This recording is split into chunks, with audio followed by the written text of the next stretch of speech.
What is up, Earth Noids, Space Noids, and everything in between? I am just a simple new type, and in this video, we are wrapping up Mobile Suit Gundam War in the Pocket. In our last video, Bernie is introduced to the Cyclops team, and Al is helping them with Operation Rubicon. Operation Rubicon is a plan to steal the secret mobile suit being assembled on Side 6. We also learn that the pilot of the mobile suit is Christina McKenzie, and that her government job is actually working for the Feddies.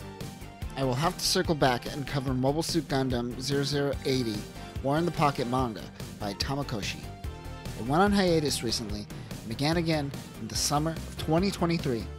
I can at least cover the first 2 volumes that are completed. Supposedly, you learn more backstory on Chris McKenzie as well as Colonel Killing, and much more. But for now, let's finish Mobile Suit Gundam 0080 War in the Pocket.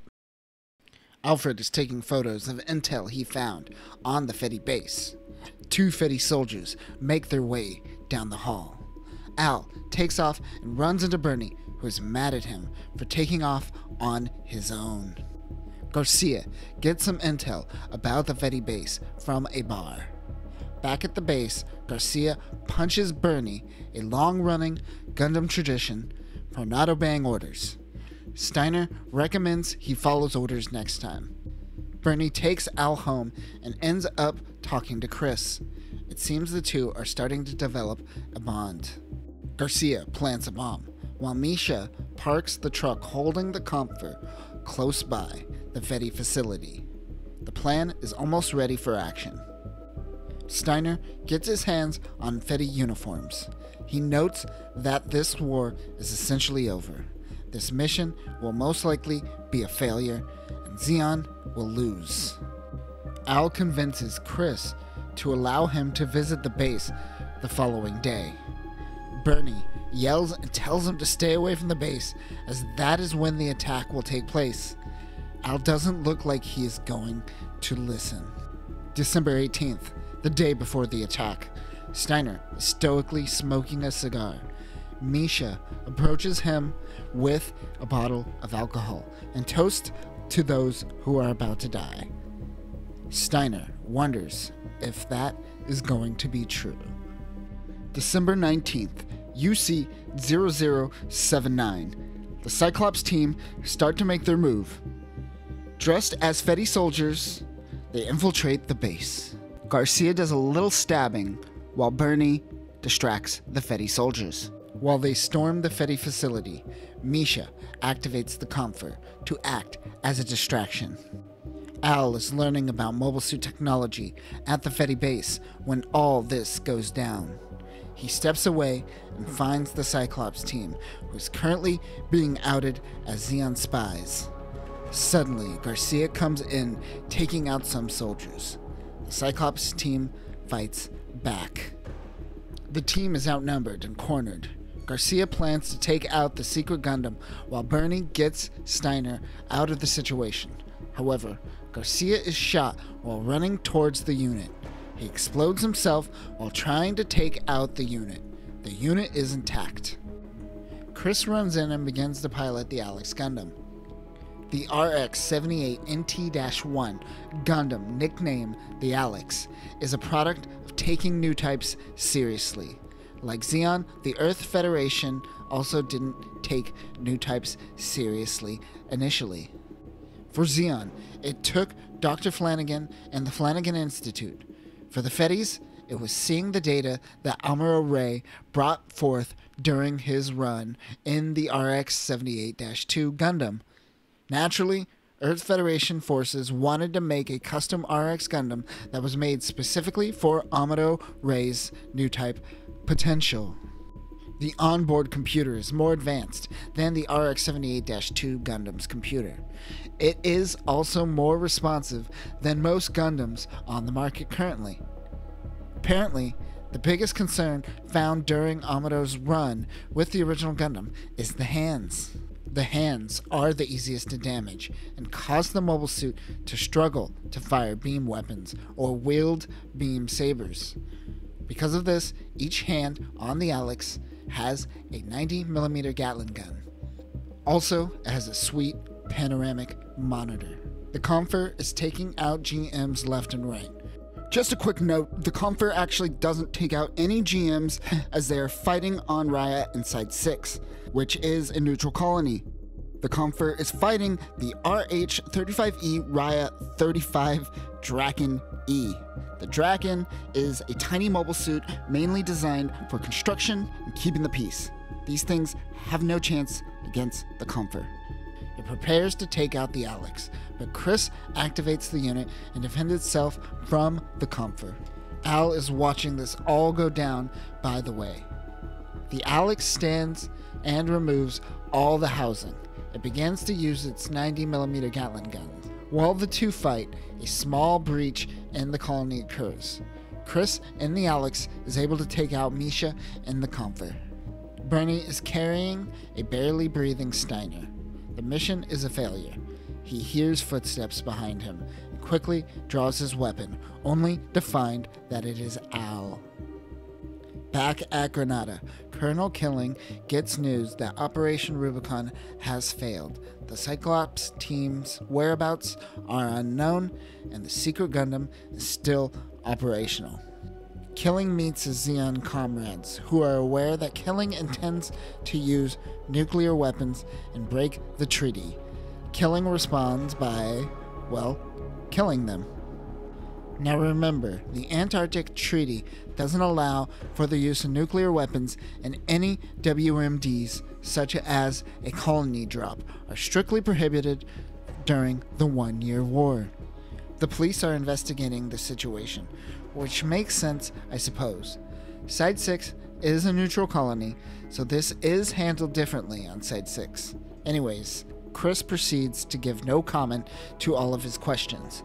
However, we do learn from this conversation that 246 people died and 572 people are wounded from the incident. Nonetheless, Chris thinks she saved more lives than hurt by piloting the Alex Gundam. As Al leaves a convenience store, he passes by some wreckage from the incident. He sees a kid getting dragged out of the rubble, which we cannot show here, but it finally makes Alfred think about the consequences of his actions. Unfortunately, Steiner did not make it out. Bernie gave him a proper burial. He also talks to the bartender Charlie, who informs Bernie that if the Alex Gundam is not destroyed by Christmas, Granada will ultimately nuke the colony. Al and Bernie meet up. Al wants Bernie to fight back, but Bernie tells Al that he is just a rookie and that they aren't really friends. Bernie grabs his Cyclops colony badge and rips it, revealing that it is bugged and they have been listening to everything that Al has been saying. He tells Al that the colony will be bombed and that he should find a way out if possible. Al tells him to fight, but Bernie is like, nah, I'm running. Al gives Bernie his badge back and runs away out of anger. Al heads home and runs into Chris, who gives a different perspective than Bernie.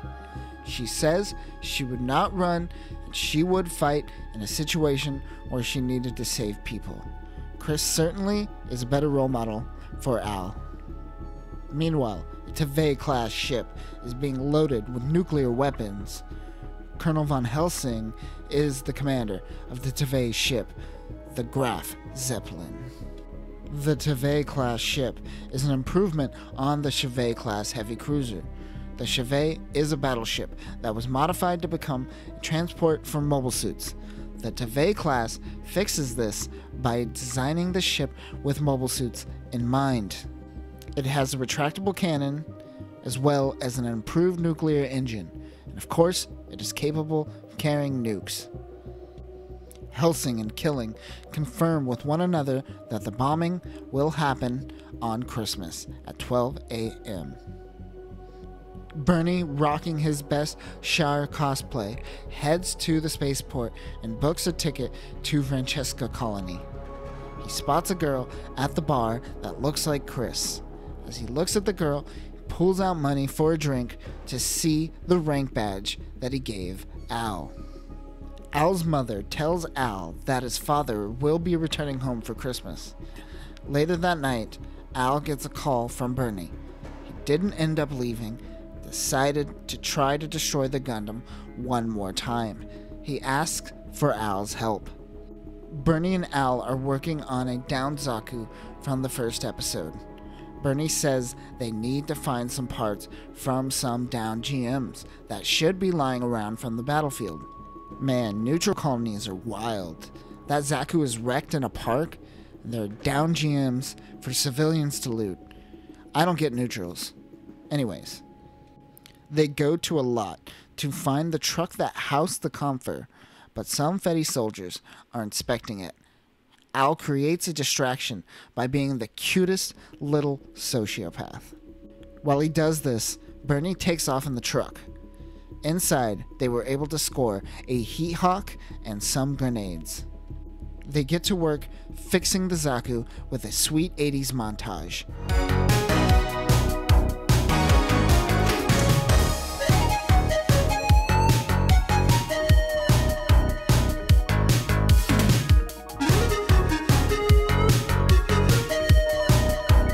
It's fixed and ready to go before the final attack. December 24th, UC0079, Christmas Eve. Bernie gives Al a disc to play in case he dies. He wants Al to follow instructions and deliver a package. Bernie ensures Al that he will win tomorrow. Outside of this, Al has done all he could do for Bernie. He wishes him a Merry Christmas and drops him off. December 25th, UC0079, Christmas Day. Wait, Colonel Killing meant 12 a.m. at night on Christmas? Meaning the 26th, and not the 25th. Never mind, let's move on. Al and his mother meet up with his dad at the spaceport. His dad briefly mentions that Zeon ships carrying a nuclear missile was destroyed. Al realizes that Bernie doesn't have to fight. The colony won't be bombed. Al runs out of the station and tries to find Bernie. Chris gets into the Alex Gundam and launches towards the Zaku. Chris and Bernie engage in battle. Al wanders through the forest looking for Bernie. Both deal heavy damage to one another. They continue to melee battle. Al has one thing and one thing to say.